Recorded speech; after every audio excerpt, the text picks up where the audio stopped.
I'm Mila Tulusnia from English Department 2017, Lampung University. In this case, I want to tell about learning process in psychology of second language acquisition. Learning process. Psychology provides us with two major frameworks for the focus on learning processes. The first is information process and then the connectionism. Information process has more influence on the study of second language acquisition than any other psychological perspective. Following an approach developed by John Anderson, 1976, it makes the claim that learning language is essentially like learning other domains of knowledge. That whether people are learning mathematics, or learning to drive a car, or learning Japanese, they are not engaging in any essentially different kind of mental activity. The Connectionism framework claims that learning is learning, but considers learning processes as a matter of increasing strength of associations rather than as the abstractions of rules or principles. Information processing are concerned with the mental process involved in language learning and use.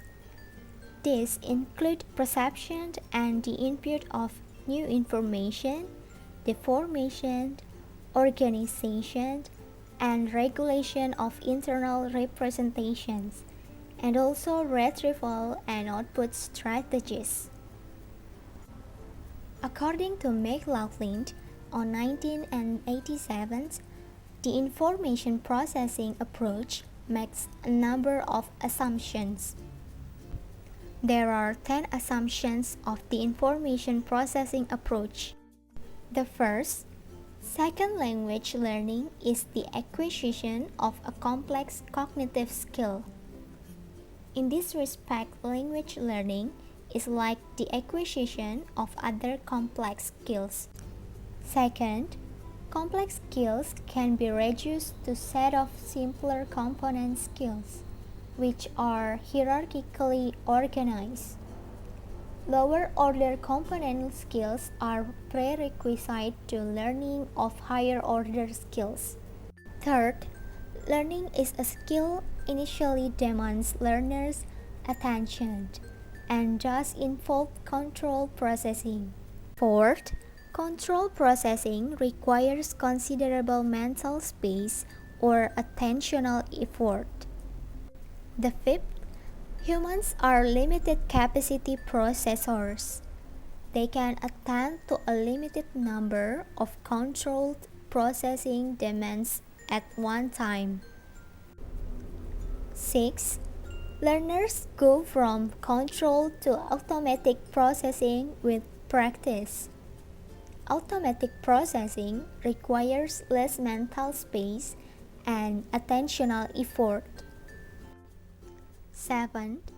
Learning essentially involves development from control to automatic processing of component skills, freeing learners' control processing capacity for new information and higher order skills. 8.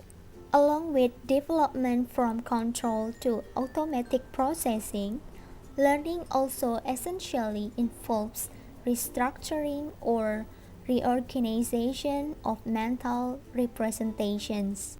9.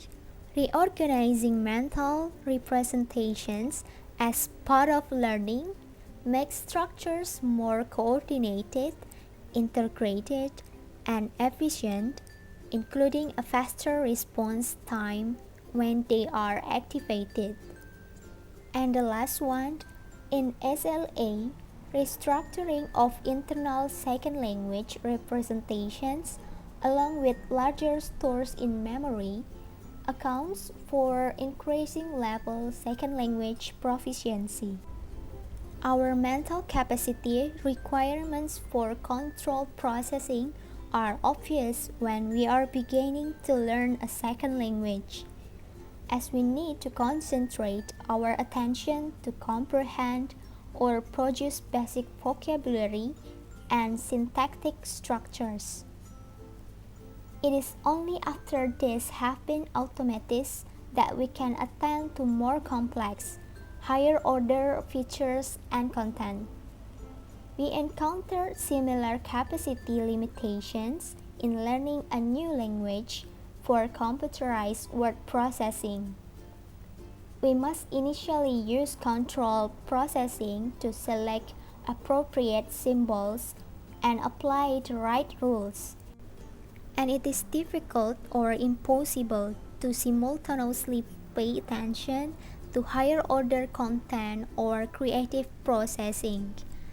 It is only after we have automated the lower level skills that our processing capacity is freed for higher order thought. So, that's all from me about learning process on psychology of second language acquisition. Thank you and goodbye.